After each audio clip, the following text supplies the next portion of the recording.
Me preguntas si algo puedes recordar sin haber vivido nada. Tu memoria contiene aquello que tú has vivido. Pero algunas tradiciones antiguas se atrevieron a formular una posibilidad mucho más inquietante: que el universo mismo pudiera recordar cada acontecimiento, cada pensamiento, cada experiencia, no guardados dentro de un cerebro, sino inscritos, de alguna manera todavía desconocida, en la propia estructura de lo que existe. Y si semejante memoria existiera, ¿quién podría leerla? No te responderé todavía. Guarda esa pregunta como se guarda una brasa bajo la ceniza. La necesitarás antes de que termine lo que voy a mostrarte. Antes de seguir, debo corregir algo que muchos dan por cierto sin haberlo examinado. La palabra Akasha no nació como el nombre de una biblioteca espiritual donde estuvieran archivadas todas tus vidas. En las tradiciones filosóficas de la India, Akasha designaba algo más sutil: el espacio, el éter, aquello que permite que las cosas existan y se relacionen entre sí. No un almacén de recuerdos, sino una condición previa a toda manifestación. Fue mucho después, cuando corrientes esotéricas occidentales tomaron ese término y lo transformaron, cuando comenzó a hablarse de registros, de crónicas, de una memoria universal accesible a quien supiera buscarla. Te cuento esto no para darte una lección de historia, sino para que comprendas algo esencial. La idea que hoy conoces como campo akáshico es una capa añadida sobre un concepto mucho más antiguo. Y confundir ambas cosas es el primer error de quien se acerca a este territorio con hambre y sin discernimiento. Ahora, deja que te muestre la imagen que sostendrá todo lo que viene después.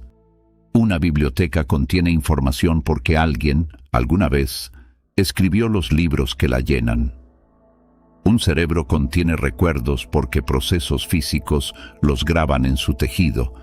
Un disco contiene datos porque estados de materia los codifican. Pero si el universo tuviera memoria, ¿dónde estaría escrita? No hay estantes en el vacío. No hay tinta en la luz de las estrellas. Y sin embargo, ciertas tradiciones esotéricas sostuvieron que cada acontecimiento deja una huella, no en un objeto, sino en un campo más amplio que cualquier conciencia individual. Te lo digo con claridad.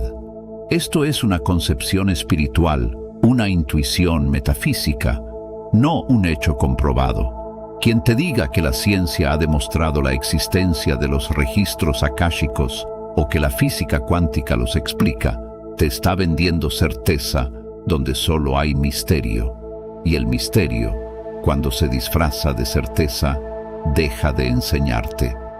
Supongamos por un momento que esa huella existiera. Acceder a ella no significaría abrir un libro invisible y leer sus páginas como quien lee un periódico. Quienes a lo largo de los siglos afirmaron haber tocado ese campo, hablaron de otra cosa.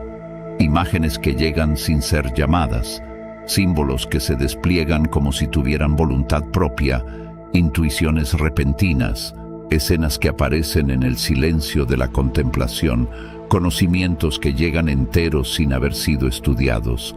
Nada de libros, nada de bibliotecarios, solo destellos que exigen ser interpretados. Y aquí llegamos a la pregunta que debes llevarte contigo, aunque olvides todo lo demás. ¿Cómo sabes si lo que aparece proviene de algo más grande que tú, o si tu propia mente lo ha construido? No te ofreceré una respuesta cómoda, porque no la hay. Una mente entrenada puede producir imágenes extraordinariamente convincentes. El recuerdo se deforma con el tiempo. La imaginación completa lo que falta sin que lo notes. Y el deseo, ese deseo profundo de recibir una respuesta, puede transformar cualquier imagen en una revelación, aunque no lo sea. Por eso, en un camino serio, vivir algo extraordinario nunca debería bastar para declararlo verdadero. Recibir una imagen no es lo mismo que comprender su origen, Sentir certeza no convierte una experiencia en conocimiento. Grábate esto. La certeza es una sensación, no una prueba. Y quien confunde ambas cosas se vuelve fácil de engañar, incluso por sí mismo. Llévate esto a donde vayas hoy. La próxima vez que sientas una certeza absoluta sobre algo que no puedes verificar, no le preguntes si es verdad. Pregúntate qué deseo tuyo pudo haberla creado. Si la hipótesis de una memoria universal fuera cierta, entonces el conocimiento quizá no sea únicamente algo que la conciencia produce o aprende.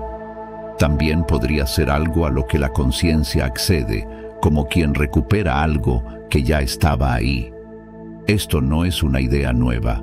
Ciertas escuelas filosóficas antiguas hablaron de anamnesis, de un conocer que en realidad era recordar. Otras tradiciones contemplativas describieron sus estados más profundos no como la adquisición de algo externo, sino como el reencuentro con algo que siempre había estado presente.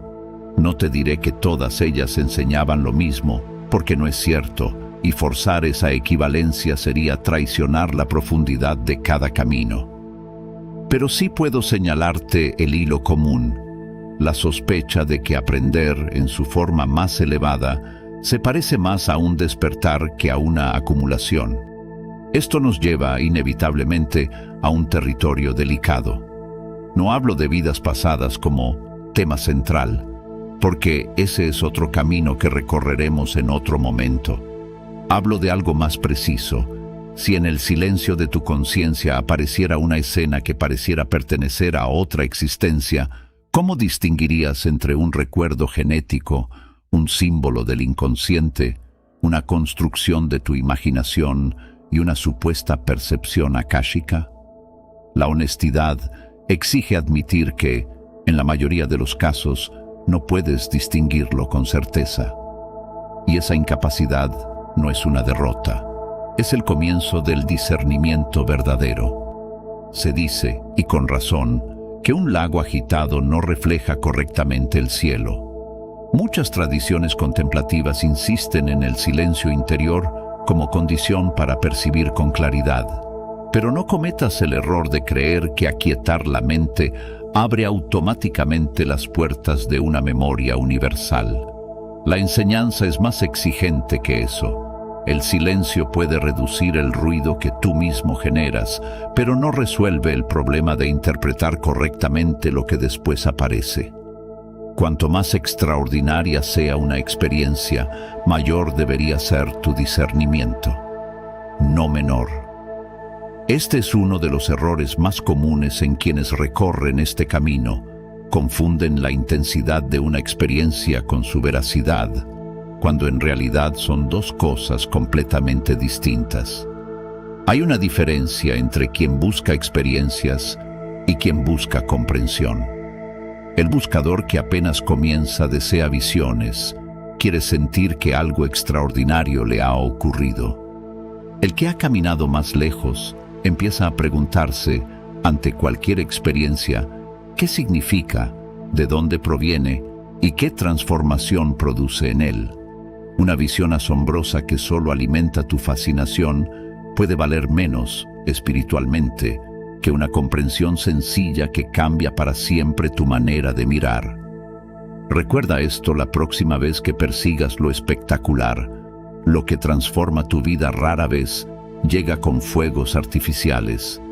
Si estas ideas te resultan útiles para tu propio camino, quédate en Revelaciones del Sabio. Aquí seguimos abriendo, con calma y sin prisa, territorios de conocimiento que pocos se atreven a explorar con honestidad. Ahora quiero llevarte un poco más lejos, hasta el borde de lo que puedo mostrarte hoy. Quizá la palabra registro sea en sí misma una metáfora imperfecta. Un registro implica un pasado ya cerrado, guardado, inmóvil. Pero algunas concepciones esotéricas se atrevieron a ir más allá y describieron una realidad donde el pasado, el presente e incluso ciertas posibilidades futuras no estarían separados de la manera en que tu conciencia ordinaria los experimenta. No convertiré esto hoy en un video sobre el tiempo, porque ese misterio merece su propio espacio. Solo te dejo la pregunta abierta para que la sostengas. Si tu conciencia ordinaria experimenta el tiempo como una línea, una cosa después de otra, ¿podría una conciencia distinta experimentar la información de otra manera por completo? Quizá ahí resida la verdadera fuerza de esta idea. El campo akáshico transforma al universo de escenario pasivo en algo que, al menos metafóricamente, conserva la huella de todo lo que ocurre dentro de él, y eso es hermoso. Pero debo decirte algo que pocos canales como este se atreven a decir con claridad. Una idea poderosa no es, por ello, una idea verdadera. La belleza filosófica no es evidencia. Puedes amar una idea y al mismo tiempo negarte a afirmar que es cierta. Ese equilibrio, y no la credulidad, es lo que distingue a un buscador maduro. Si algún día decides explorar por ti mismo estados profundos de conciencia en busca de algo semejante a esa memoria, hay condiciones interiores que deberás cultivar antes de recibir nada. Silencio, atención sostenida, desapego del resultado, porque desear demasiado una respuesta es la manera más segura de fabricarla. Capacidad de observar sin interpretar de inmediato lo que aparece. Discernimiento constante y humildad ante todo aquello que, honestamente, no puedes comprobar. No voy a entregarte un ritual ni una técnica para abrir esa puerta, porque no existe fórmula que yo pueda darte con honestidad. Lo que existe es una preparación interior, lenta, silenciosa, que nadie puede acelerar por ti. Y aquí te dejo una paradoja para que la lleves contigo el resto del día. Quizá la persona más obsesionada con obtener respuestas del campo akáshico sea precisamente la menos preparada para interpretar lo que encuentre, porque desea demasiado una respuesta. Y ese deseo se convierte en el filtro a través del cual termina construyendo la respuesta que quería escuchar desde el principio. Cuanto más necesitas que algo sea cierto, menos capaz eres de verlo con claridad. Medita en esto antes de buscar cualquier revelación sobre este tema o sobre cualquier otro. Volvamos, entonces, a donde comenzamos. ¿Existe una memoria del universo? No voy a responderte con un simple sí o un simple no, porque quien lo haga te estará mintiendo. Pero hemos avanzado, aunque el misterio permanezca intacto. Quizá algún día se descubra que el universo no conserva nada, y que aquello que llamamos campo akáshico fue tan solo una metáfora poderosa, nacida de quienes se atrevieron a explorar las profundidades de su propia conciencia. O quizá se descubra algo mucho más extraño, que ninguna experiencia desaparece jamás por completo, y que la realidad recuerda de una forma que todavía no sabemos comprender. Pero antes de preguntarte cómo acceder a esa memoria, existe una pregunta más difícil, la que en verdad importa. Si algún día esa memoria te respondiera, ¿sabrías reconocer su voz entre la tuya?